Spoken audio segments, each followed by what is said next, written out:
Por la señal de la Santa Cruz de nuestros enemigos, líbranos, Señor Dios nuestro. En el nombre del Padre, y del Hijo, y del Espíritu Santo. Amén.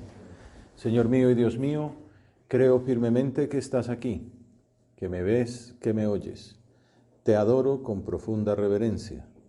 Te pido perdón de mis pecados y gracia para hacer con fruto este rato de oración. Madre mía Inmaculada, San José, mi Padre y Señor, Ángel de mi guarda, interceded por mí. En el discurso acerca de la Iglesia,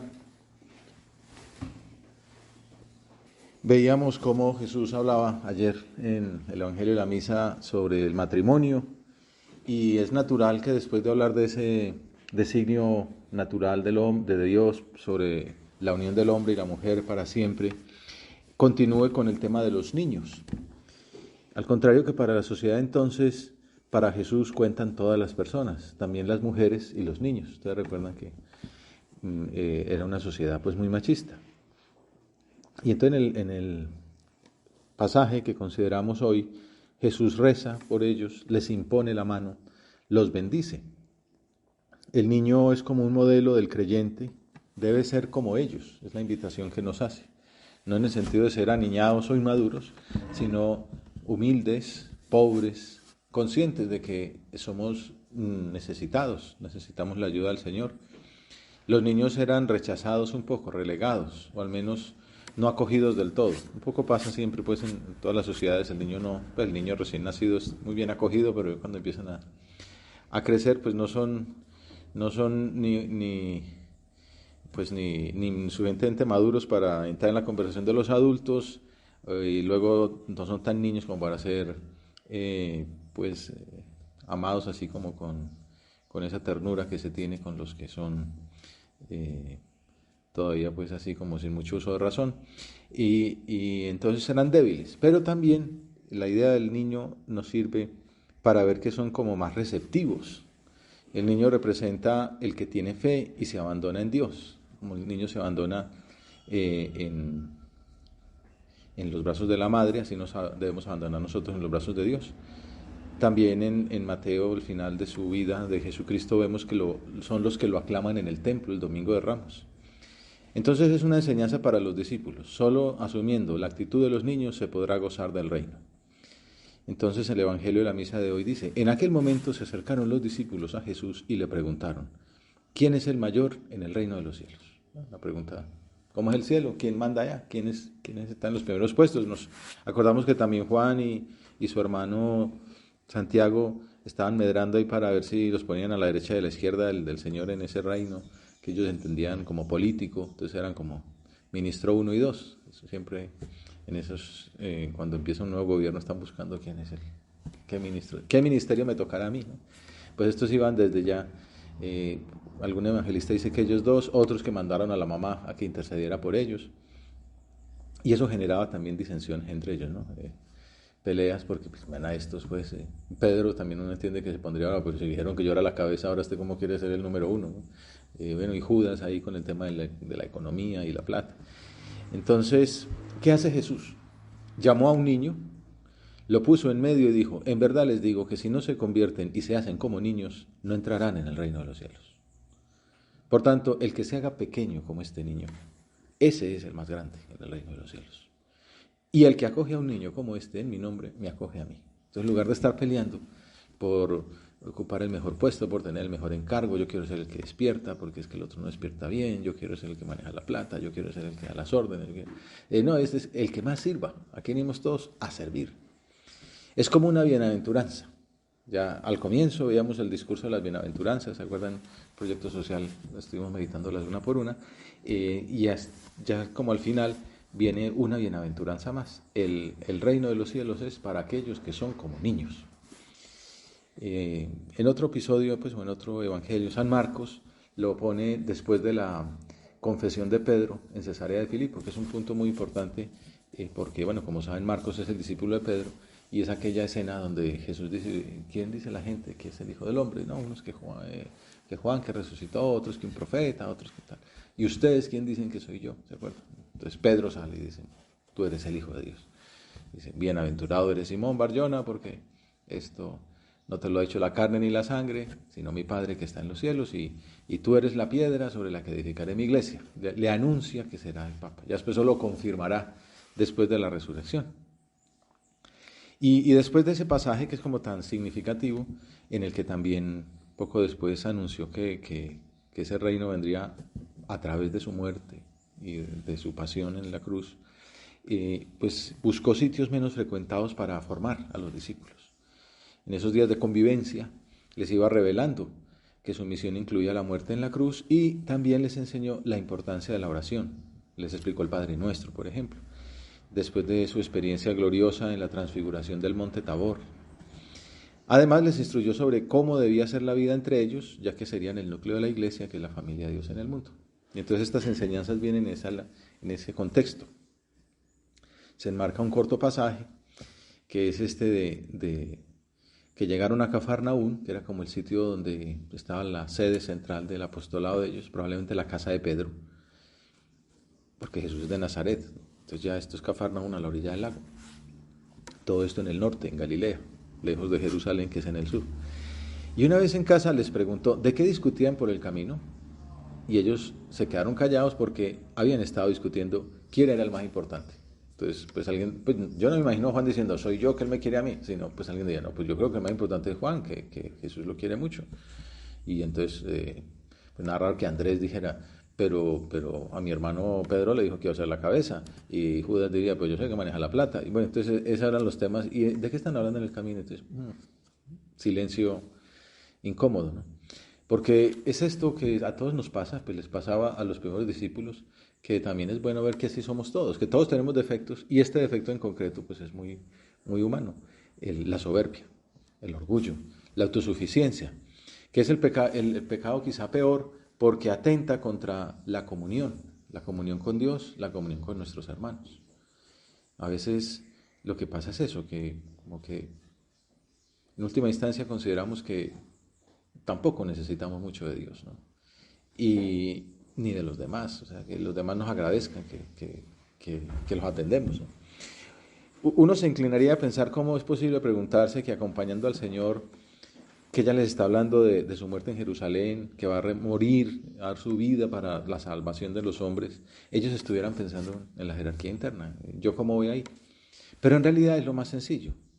Por eso, porque algunos notarían que Jesús quería mucho a Juan, otros resaltarían las palabras sobre Pedro, otros dirían, bueno, pero Santiago forma parte de ese círculo central, ¿no? De los que van a la transfiguración, de los que van a la resurrección. Judas, ambicioso, pues remarcaba su papel. Y los más cercanos quizá iban haciendo equipo con su amigo, pues yo no soy nadie, no tengo nombre, pero soy muy amigo de Santiago, yo soy muy amigo de Judas, o yo soy muy amigo de Juan. Esa película Chosen va mostrando como esas rencillas internas también que van surgiendo entre los discípulos. Y de alguna manera, pues hombre, yo no soy Juan, pero si soy amigo de Juan y Juan es el primero, pues yo quedo ahí en el círculo central, ¿no? Se sentó, llamó a los 12 y les dijo, el que quiera ser el primero, que sea el último de todos y el servidor de todos. Es un principio fundamental en el cristianismo. Por eso el Papa siempre se ha llamado a sí mismo Servus Servorum Dei, el siervo de los siervos de Dios. No es el que más manda en la iglesia, ¿no? Incluso Benedicto XVI se quitó algunos títulos así que había como de historia, pues, ¿no? El patriarca, de no sé qué cosa. Y dice, no, yo soy el siervo de los siervos de Dios. Yo soy el siervo que le sirve a todos los cristianos que son los servidores. De hecho, cuando lo eligieron, dijo así, los cardenales me han elegido a mí, un humilde servidor de la viña del Señor, un humilde laboratorio, un humilde trabajador de la viña del Señor. Ese es el único camino, la única manera de entender el poder en la iglesia. Desde que Jesucristo se definió a sí mismo con unas palabras que son muy bonitas, que son como su lema. El Hijo del Hombre no ha venido para ser servido, sino para servir y dar su vida en rescate por muchos. El Hijo del Hombre vino para servir. Bien, siempre existe en muchos libros estos así como de productividad o de autoayuda, lo que sea, pero en que cómo sacarle uno jugo a las cosas y tal, pero Jesucristo es el gran líder y el gran modelo. El gran modelo es, ¿cuál es la clave para triunfar? ¿Cuál es la clave para ser un gran hombre? ¿Cuál es la clave para sacarle jugo a esta existencia? Servir. Pues imitar a Jesucristo. Jesucristo es el modelo de hombre perfecto y él dice, la clave que marca mi existencia es el servicio. Bueno, el servicio no es que pues sirve la leche o que le deja un poquito más al otro. Servicio es que dio la vida por el otro, que murió por nosotros. Quien quiera ser el primero, que sea el último de todos y el servidor de todos. Es fácil proclamarlo, se entiende a la primera, pero qué difícil es llevarlo a cabo. Siempre queremos salirnos con la nuestra, decir la última palabra, que nos consuelen, que nos comprendan, triunfar en todos los órdenes de la vida. A nadie le gusta perder, ser humillado, olvidado, despreciado, ni mucho menos pues herido, ultrajado. Después del pecado original, la reacción, entre comillas, normal es buscar que nos sirvan, no la de servir. Sin embargo, Jesús nos enseña el camino de la humildad, que tanto nos cuesta. Comenzamos estas 3 meditaciones que tendremos en esta convivencia con el Evangelio del día, y el Evangelio del día es humildad. Recordemos que el primer pecado fue precisamente de soberbia, de orgullo, de desobediencia. Incluso la impureza, a la que algunos le dan pues como mucha importancia, no es más que otra manifestación de ese pecado primero. Por eso hay un refrán popular que en realidad responde a una máxima de un padre de la iglesia. Soberbia oculta, lujuria manifiesta. Lo que está ahí en la raíz es la soberbia. Y entonces Jesús nos aclara que la clave del cristianismo es la caridad, que se manifiesta en detalles de servicio, en el trabajo oculto. Por ejemplo, el Papa Francisco critica mucho, obispo, bueno, termina de padre de varios hijos, muy bueno que haya niños llorando, si no hubiera niños llorando es que no hay futuro, ¿no? Entonces hay gente que se enoja pues porque el niño llora, pero no, es una maravilla que haya niños ahí. Pero cuando un niño llora mucho, bueno, una posibilidad es sacarlo. Otra vez, lo cargan y deja de llorar. Bueno, somos a veces como esos niños chillones, ¿no? Y entonces, pues, dejarse cargar, pues, que nos abraza, que nos ajonjolea, y ya me dice, pues, y se duerme uno, termina uno dormido, ¿no? En los brazos de su padre, abandonado, estoy en el mejor aposento.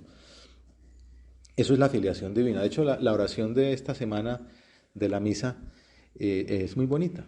Dice, Dios Todopoderoso y Eterno, a quien instruidos por el Espíritu Santo nos atrevemos a llamar Padre, renueva en nuestros corazones el espíritu de adopción filial. Renuévanos como hijos. Haznos darnos cuenta de lo que significa ser hijos para que merezcamos acceder a la herencia prometida. Es muy famosa también ese recurso en la literatura al mendigo, ¿no? que fue rechazado de todo el mundo, que es muy pobre, que vive bajo un puente y que de pronto resulta que era el hijo del rey. Que una tía lo había escondido porque estaban matando a todos los hijos, pues, todos los herederos, y entonces gracias a eso se había salvado, ahora está reinando un malvado, y entonces resulta que este es heredero, y entonces pasa de mendigo a rey, ¿no? El príncipe y el mendigo, bueno, etcétera, muchos cuentos de eso. Pues nosotros somos esa misma historia, somos hijos del rey. Y ojalá en esta meditación dijéramos, estaba viviendo como un mendigo, no me había dado cuenta la dignidad de mi naturaleza. Soy hijo de Dios, ¿no? No soy hijo de un rey, que vaya, valiente gracia, pues tienen los reyes de la tierra. Soy hijo de Dios. Y Dios me quiere como quiere a un hijo pequeño.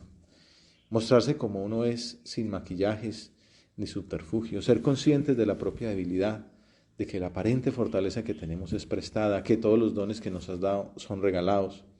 Obedecer las sugerencias de ese Padre que nos ama, sabiendo que por ahí está el camino de la verdadera felicidad. A veces nos cuesta pues que nos diga que hay que ir a misa el domingo, y dice, pero es que yo quisiera ser libre y no ir.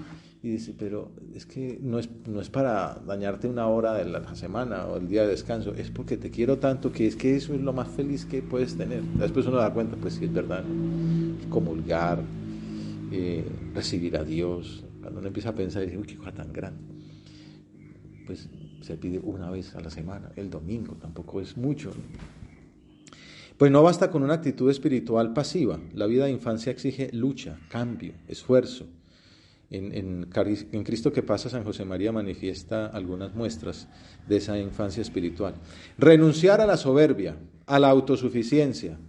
Reconocer que nosotros solos no podemos nada porque necesitamos de la gracia, del poder de nuestro Padre Dios para aprender a caminar y para perseverar en el camino. Ser pequeños exige abandonarse como se abandonan los niños, creer como creen los niños, pedir como piden los niños. Lo que pasa es que no nos da mucho tiempo para glosar estas tres ideas, que era alrededor de las cuales quería que meditáramos un poco más. Pero le pedimos al Señor que nos haga niños, que nos sintamos los últimos, los servidores de todos, que aprendamos de Él a darnos hasta el extremo, que también estemos dispuestos a dar la vida por Él. Ayúdanos, digámosle en la oración, Señor, ayúdanos a renunciar a la soberbia, ayúdanos a renunciar a la autosuficiencia, danos luz para reconocerlas en nuestra actitud, en nuestro modo de trabajar, en las relaciones con los demás. Ayúdanos a ser humildes en nuestra lucha interior, a poner todo nuestro esfuerzo, pero teniendo en cuenta que tu ayuda es lo más importante, tu gracia.